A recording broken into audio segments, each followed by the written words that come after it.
Good evening, wanderers of the dark. Welcome to the shadow behind you, where the whispers of the past claw their way into the present, reminding us that some bloodlines are not meant to fade, they're meant to fester. Tonight, we venture into the mist-shrouded heart of the Missouri Ozarks, that rugged labyrinth of hollows and hills where the earth itself seems to breathe with secrets. It's 1877. A time when the scars of the Civil War still bleed into the soil, and the world beyond the cities is a wild, unforgiving expanse. Here, in these ancient mountains, forgotten families cling to traditions older than the Republic itself, blending folklore with the raw pulse of survival. But beware, listener, some welcomes are not what they seem. They lure you in with honeyed words and warm fires, only to reveal the nightmare lurking just beyond the threshold. Picture it now, the Ozarks in autumn 1877. The leaves are a blaze of crimson and gold, but they rustle like brittle bones underfoot. The air hangs heavy with the scent of damp earth and wood smoke mingled with something sharper. Decay, perhaps, or the faint metallic tang of blood long spilled. Rivers carve through the limestone like veins, carrying whispers from upstream villages where folks still speak of the war in hushed tones. Missouri, that border state torn asunder by brother against brother, has begun to heal, but in the Ozarks, healing comes slow. Railroads snake their way in from Kansas City, promising progress, but they skirt the deepest hollows, leaving them to the shadows. Here, communities huddle in isolation, bound by blood feuds and superstitions passed down from Scotch, Irish settlers who fled the old world only to bring its ghosts with them. In these parts, hospitality is sacred. A warm meal for a weary traveler could mean the difference between life and the cold embrace of the wilderness. But what if that hospitality hides a darker intent? What if the hands that offer bread are stained with the essence of those who came before? Our tale centers on the Blackwood twins, Elias and Ephraim, identical in form but twisted in spirit. Born under a blood moon in the waning days of the war, they inherited a crumbling homestead deep in Taney County, near the winding White River. To outsiders, they were pillars of the community, generous hosts who opened their doors to drifters, peddlers, and war-scarred veterans seeking solace. Their farmstead, perched on a fog-draped ridge, glowed like a beacon in the night, its lantern light piercing the gloom. "Come in, stranger," they'd say, their voices harmonizing in eerie unison. The Ozarks welcome all who seek shelter. But whispers traveled faster than the river currents. Travelers who entered the Blackwood home often vanished, their wagons found abandoned on overgrown trails, horses grazing untethered as if their masters had simply dissolved into the mist. Locals spoke of strange lights flickering in the twins' windows at midnight, of owl calls that sounded too human, foretelling doom. Owls, you see, in Ozark lore, are harbingers of death, messengers from the other side, and the Blackwoods. They were said to keep a pair of them as pets, perched on the rafters like silent judges. Was it witchcraft, a curse from the war's bitter end? Or something more primal, a duality of soul that turned brotherhood into abomination? Let me draw you deeper, dear listener. Imagine yourself as one of those ill-fated wayfarers, your boots caked in red clay from the rutted paths. The sun dips low, painting the hills in bruised purples and blacks. Hunger gnaws at your belly, and the chill seeps through your threadbare coat. Ahead, a light, a single, flickering glow. You approach, heart quickening, only to find two figures silhouetted in the doorway. Identical faces, pale as moonlight, smiling with teeth that gleam too sharply. "Welcome," they intone together, their eyes reflecting not warmth, but an endless void. You step inside, the door creaking shut behind you like a coffin lid. The air thickens with the aroma of stew simmering over the fire, but beneath it lingers a metallic undercurrent, like rust or old pennies. They seat you at a scarred oak table, pouring cider that tastes of apples and something earthier, forbidden. As the night unfolds, you notice the peculiarities: mirrors draped in black cloth as if reflections are taboo, walls etched with symbols that twist like roots in the firelight, and the twins themselves moving in perfect sync, finishing each other's sentences with a knowing glance that chills your blood. Stories spill from their lips, of the war's horrors, of families torn apart, of spirits that refuse to rest. But their tales take a turn, weaving in legends of the hills, witches who dance under full moons, ghosts of bushwhackers haunting the hollows, and twins bound by blood pacts that defy death itself. You laugh it off at first, attributing the unease to fatigue. Yet, as the hours stretch, the room seems to close in, shadows lengthening like fingers reaching for your throat. This, my friends, is no mere ghost story. It's a descent into the abyss of human nature, where the line between kin and killer blurs. The Blackwood twins didn't just offer shelter. They harvested souls, turning the sacred act of welcome into a ritual of terror. Drawing from the Ozarks' rich tapestry of folklore, where superstitions cling like moss to ancient oaks, this episode uncovers a nightmare rooted in the real horrors of post-war isolation.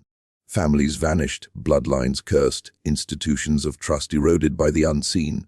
Why did the twins do it? Was it madness born of war's trauma, or a deeper ancestral curse? As we delve into their tale, feel the fog creep in, the air grow colder. The shadow behind you lengthens. Listen closely, for it might whisper your name. But enough prelude. Let the story unfold, layer by chilling layer.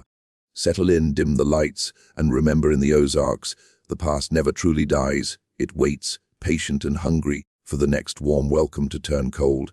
Now let us step back into that fateful year 1877, when the Missouri Ozarks were a patchwork of healing wounds and hidden sins. The Civil War had ended a dozen years prior, but its echoes reverberated through the hills like thunder in a hollow. Union and Confederate sympathizers coexisted uneasily, their feud simmering beneath a veneer of Reconstruction. Railroads brought outsiders, speculators, homesteaders, and wanderers, but the deepest valleys remained untouched, realms where folklore reigned supreme and the natural world pulsed with otherworldly energy. Our protagonist is Samuel Hargrove, a wary veteran from the Union side, scarred not just by bullets but by the ghosts of battles lost. At 35, he carried the weight of Antietam in his limp and Gettysburg in his nightmares. Discharged and disillusioned, Samuel roamed the backroads, seeking a fresh start in the untamed West. His path led him south from St. Louis, along the meandering trails that hugged the White River. The Ozarks unfolded before him like a living entity, towering bluffs of cast rock, veiled in perpetual mist, forests of hickory and oak where sunlight dappled the ground in deceptive patterns, and streams that murmured secrets to those who listened close. It was late October when Samuel crested a ridge overlooking Blackwood Hollow. The sun hung low, casting long shadows that danced like specters across the valley floor. Below, nestled amid a copse of twisted cedars, stood the Blackwood homestead, a weathered log cabin expanded into a rambling structure, its chimney puffing lazy smoke into the crisp air. Lanterns already burned in the windows, though dusk was hours away, as if the place anticipated visitors. Samuel's horse, a bay mare named Bess, snorted uneasily, her ears flicking at unseen disturbances. "Easy, girl," he murmured, patting her neck. Hunger and fatigue overrode caution. Tales of Ozark hospitality had reached even his ears.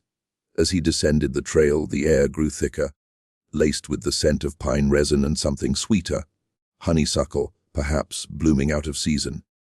The path narrowed, flanked by boulders etched with faint carvings, spirals and crosses that Samuel dismissed as children's scrawls. At the cabin's gate, two figures emerged, identical in every detail. Elias and Ephraim Blackwood, tall and lean, with raven hair slicked back and eyes the color of storm clouds. Their faces were youthful for men in their mid-20s, unmarred by the war's ravages that aged others prematurely. Dressed in matching homespun shirts and trousers, they moved with an uncanny grace, like reflections in a still pond. "Stranger?" Elias called. "Or was it Ephraim?" Their voices blended seamlessly. "You look in need of rest. The Blackwoods welcome you." Samuel dismounted, tipping his hat. "Much obliged. Name's Samuel Hargrove. Been on the road from Jefferson City. Could use a meal and a stable for my horse." The twins exchanged a glance, a silent communion that sent a shiver down Samuel's spine. "Come inside." Ephraim said, taking Bess's reins with gentle hands. Elias will see to your mount. Supper's on the fire, venison stew, fresh bread, and cider from our own press. The interior was a haven of warmth, belying the chill outside. A massive stone hearth dominated the main room, flames crackling over logs that popped like distant gunfire. The walls were adorned with dried herbs hanging in bundles, sage, thyme, and stranger plants with thorny stems, and shelves lined with jars of preserves that glowed amber in the firelight. No mirrors, Samuel noted idly, and the windows were curtained with heavy fabric, muting the dying light. The twins' mother, old widow Blackwood, sat in a rocking chair by the fire, her face a map of wrinkles, eyes milky with age. She nodded silently as Samuel entered, her gnarled fingers knitting what looked like a shroud. "Sit, Mr. Hargrove," Elias urged, pulling out a chair. "Tell us of the world beyond these hills. We've few visitors since the war." As Samuel ate, the stew rich and savory, laced with spices that warmed his core, he spun tales of his journeys. The twins listened raptly, their expressions mirroring each other perfectly. They shared their own story, born in 1852, just as tensions brewed, their father, a Confederate sympathizer, killed in a skirmish near Springfield. The war orphaned them young, but they survived through wits and the land's bounty. "We're all each other has," Ephraim said softly. "Blood binds us tighter than any chain." Night fell swiftly, the hollow enveloping the cabin in inky blackness. Owls hooted from the trees, their calls piercing the silence like warnings. The twins offered Samuel a bed in the loft, a pallet of straw softened with quilts. "Sleep well," they caroused, their smiles lingering too long. As he climbed the ladder, Samuel felt eyes upon him. Not just the twins, but the widow's, her blind gaze following him upward. Sleep came fitfully. Dreams plagued him. Visions of battlefields where fallen soldiers rose as twins, their faces contorted in rage. He awoke to whispers below, soft chants in a tongue he didn't recognize, rhythmic and hypnotic. Peering through a crack in the floorboards, he saw the twins circling the hearth, hands linked, the fire casting grotesque shadows. The widow murmured incantations, her voice a rasp like dry leaves. Symbols on the floor glowed faintly, drawn in what looked like ash or blood. Dawn broke gray and foggy, the mist clinging to the windows like spectral fingers. Samuel descended to find breakfast, waiting eggs, biscuits, and more cider. The twins were cheerful, offering to guide him to the next town. "The trails can be treacherous," Elias warned. "Stray too far, and the hills swallow you whole." Reluctant but grateful, Samuel accepted.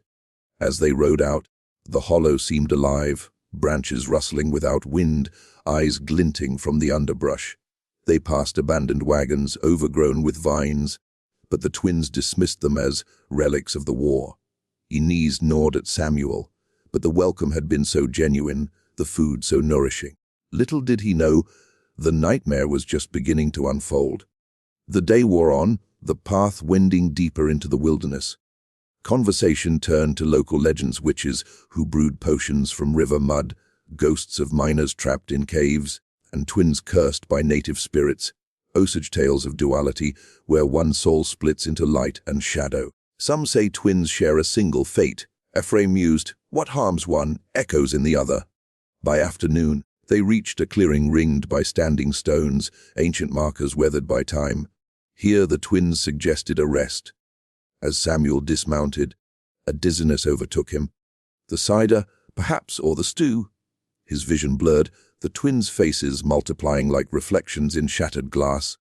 "Welcome home," they whispered in unison, their smiles turning feral. The fog thickened around the clearing, swallowing the world in a grey shroud. Samuel staggered, his limbs heavy as lead, the ground tilting beneath him. The standing stones loomed like sentinels, their surfaces etched with the same spirals he'd seen on the boulders. Symbols that now pulsed with an inner light, or was it the poison coursing through his veins? Elias and Ephraim stood before him, no longer the affable hosts but figures of menace, their eyes gleaming with unholy hunger. What have you done?" Samuel gasped, clutching his throat as bitterness rose in his mouth. The twins laughed, a synchronized sound that echoed off the stones like breaking bones. "We've welcomed you, Samuel," Elias said, "into our fold. The Ozarks demand tribute. Blood for the land, souls for the shadows." Ephraim stepped closer, his face inches from Samuel's. "We were born of this curse. Twins bound by the witch's bloodline. Our grandmother was a healer, they called her, but the war revealed the truth. Power in duality, strength in sacrifice." As Samuel's knees buckled, fragments of their dark history spilled forth. The Blackwoods traced their line to early settlers, Scotch-Irish folk who brought old-world magic to the new. In the 1840s, their ancestor, a woman named Agnes, was accused of witchcraft during a fever outbreak. She cursed the valley before they hanged her, vowing her blood would endure through twins, vessels for her spirit. Elias and Ephraim, the latest in that line, discovered their gift during the wars by ritually welcoming strangers, drugging them with herb-laced food. They could siphon life essence, prolonging their youth and binding ghosts to serve them. "You see the owls?" Elias gestured to the trees, where two great horned owls perched, their eyes unblinking. "Messengers of death, but ours to command. They call the lost to us." Samuel's mind reeled, memories flashing. The abandoned wagons, the whispers in the night. How many had fallen before? Dozens? Perhaps travelers whose disappearances were blamed on bandits or the wild. The twins dragged him to the center of the circle, binding his wrists with vines that bit like thorns. The fog parted slightly, revealing an altar of flat stone, stained dark with years of offerings. Chants rose again, the widow's voice joining from afar, carried on the wind. Night descended like a curtain, the moon a sickle overhead. The twins donned cloaks woven from raven feathers, their movements a macabre dance. The ritual begins, a frame intuned. "Your warmth for our chill, your life for our legacy." Samuel fought, summoning the last of his strength from battlefield days. He broke free momentarily, lunging at Elias with a hidden knife. Steel met flesh, drawing blood that smoked on the ground, but the wound mirrored on Ephraim, who clutched his side in agony. "Fool!" they cried together. "We are one!" The struggle intensified, the clearing alive with supernatural fury. Ghosts materialized from the mist, pale apparitions of past victims, their eyes hollow, mouths stretched in silent screams. They circled Samuel, their cold touches sapping his warmth. Owls swooped low, talons raking the air. The twins chanted louder, symbols on the stones glowing crimson, drawing power from the earth. In a desperate bid, Samuel shattered one of the stones with a rock, cracking the circle. A howl erupted, not from the twins, but the ground itself, as if the hollow protested. The ghosts wavered, turning on their masters. Elias screamed as spectral hands clawed at him, Ephraim mirroring the pain. Samuel fled into the fog, Bess appearing like a phantom to carry him away. He rode through the night, the twins' curses echoing behind. By dawn he reached a nearby settlement. Forsyth, a budding town of mills and farms. Gasping his tale to the sheriff, a grizzled war veteran himself, Samuel sparked an investigation. Locals, long suspicious, rallied. They stormed the Blackwood homestead, finding it abandoned, the hearth cold, jars shattered. In the cellar, horrors awaited bones of the missing, etched with runes, a diary chronicling the rituals, blending Osage myths with European witchcraft. The twins were hunted, but the Ozarks swallowed them. Sightings persisted, identical figures in the mist, owls calling names of the living. Samuel never recovered fully, haunted by dreams where he saw his own face reflected in theirs. The nightmare of the warm welcome lingered, a cautionary whisper in the hills. To understand the chilling depths of the Blackwood twins' tale, we must unearth the real soil from which it springs, the Missouri Ozarks in the late 19th century, a land steeped in post-war turmoil, isolation, and a folklore that blurred the line between the mundane and the malevolent. The year 1877 marked a pivotal moment in Ozark history, as the region grappled with reconstruction while clinging to ancient traditions. Let's peel back the layers, blending documented facts with the eerie legends that haunted these hills, creating an authenticity that unsettles as much as it educates. Post-Civil War Missouri was a fractured state, its Ozark region a microcosm of national divides. The war ending in 1865 left deep scars, guerrilla warfare, bushwhacker raids, and family feuds that pitted neighbor against neighbor. In the Ozarks, encompassing counties like Taney, Stone, and Christian, the terrain itself aided isolation. Karst landscapes riddled with caves, sinkholes, and dense forests made travel perilous, fostering self-reliant communities. By 1877, recovery was underway. Railroads from Kansas City extended tendrils into the area, facilitating timber exploitation and agricultural trade. Towns like Ozark and Lebanon boomed as hubs for farmers, with mills on creeks like Clover processing grain and lumber. Yet beneath this progress lurked poverty and lawlessness. Outlaws roamed, and vigilante groups like the Bald Nobers would soon emerge in the 1880s, born from post-war chaos. Culturally, the Ozarks were a melting pot of influences. Scotch, Irish settlers from Appalachia brought ballads, fiddles, and superstitions. German immigrants added sturdy farms and native remnants. Osage and Cherokee, displaced by treaties, left echoes in place names and lore. Hospitality was a cornerstone rooted in frontier necessity. Travelers relied on homesteads for shelter, repaying with news or labor. But this trust bred vulnerability. Stories of betrayed guests mirrored real disappearances, often attributed to feuds or bandits. Now, delve into the folklore that infuses our tale with eerie verisimilitude. Ozark superstitions, documented by folklorists like Vance Randolph in the early 20th century, but tracing back to the 1800s, were a tapestry of European, native, and African influences. Witches, often healers or midwives, were feared yet sought. Tales abound of witch graves in Sparta that refused to stay buried, stones reappearing overnight. Owls, as in our story, were omens of death. Hearing one call your name meant doom. The sisters who kept the owls, legend from nearby areas, spoke of women whose avian companions foretold fatalities, blending with witch trials echoes from Salem. Twins held special significance in folklore worldwide, amplified in the Ozarks' isolated culture. Native American myths like the Iroquois' creation story of good and evil twins influenced settler tales, duality representing balance or conflict. European doppelganger lore portrayed twins as omens or vessels for spirits. In Ozark yarns, deformed or identical twins were seen as cursed, like the Dobson family mystery, where twins born under ill omens brought misfortune. Superstitions warned of twins sharing souls. Harming one affected the other, mirroring our Blackwoods bond. Witchcraft practices were practical yet sinister. Herb lore for potions, dowsing for water or blood, and rituals under full moons. Caves served as ritual sites, echoing with chants. Post-war trauma amplified these. Veterans like Samuel suffered soldier's heart, PTSD, interpreting hallucinations as ghosts. Vanishing families were real epidemics. Floods and migrations erased bloodlines, fueling legends of cursed institutions like haunted mills or farms. Blending fact and folklore, the Blackwoods embody this era's unrest. Their homestead evokes real water mills like those in Waterville, Arlies, later renamed sites of pre-war industry turned post-war haunts. Rituals draw from Ozark, power doctors, healers using charms against evil. The warm welcome turned nightmare reflects cultural trauma. Hospitality as survival, but outsiders as threats in a divided land. Thus, the Ozarks of 1877 weren't just backdrop.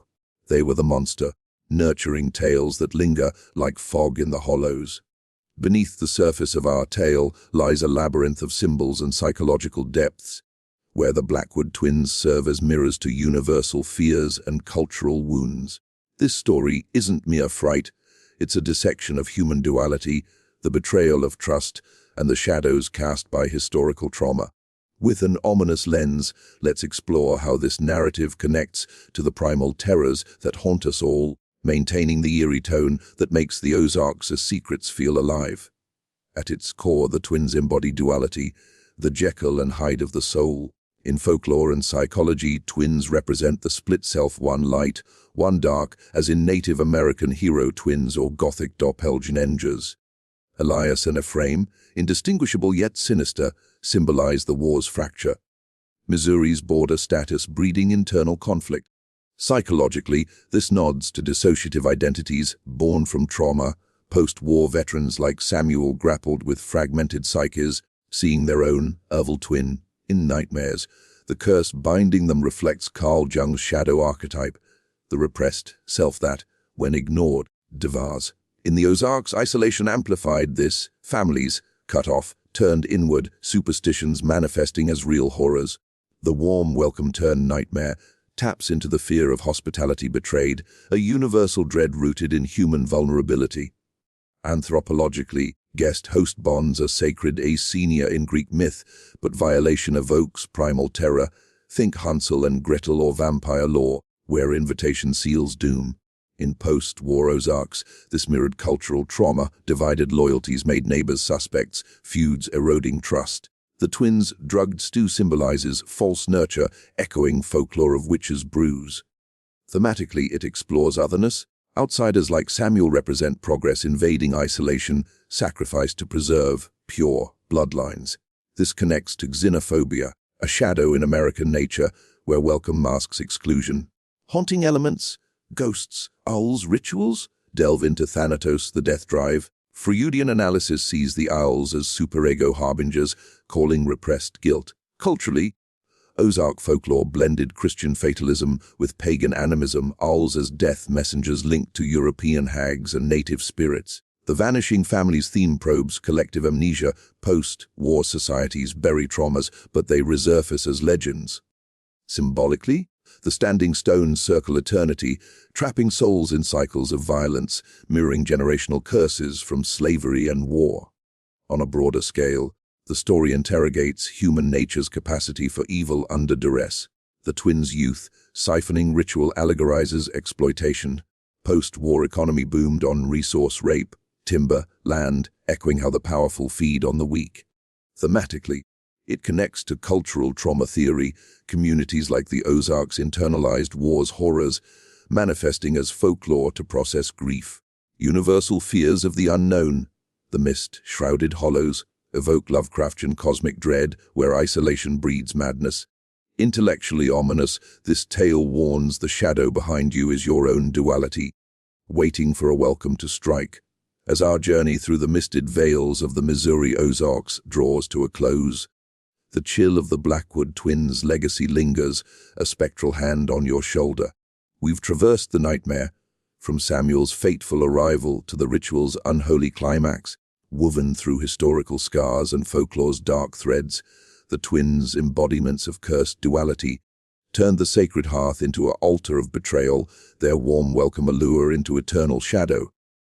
Yet, in their vanishing, the true horror emerges. They endure, whispers in the wind, owls calling from the ridges. Reflect on this in 1877's fractured world, where war's ghosts stalked the hollows. Such tales weren't anomalies, they were warnings. The Ozarks, with their isolation and superstitions, birthed monsters from human frailty. Elias and Ephraim remind us that bloodlines don't die, they mutate, haunting generations. Samuel escaped, but did he? His dreams, forever twinned with terror, echo the universal truth. The nightmare you flee often follows a shadow behind you. Dear listener, as the fire dims and the night deepens, ask yourself, when was the last time a warm welcome felt off? Listen for the owls. They might call your name next.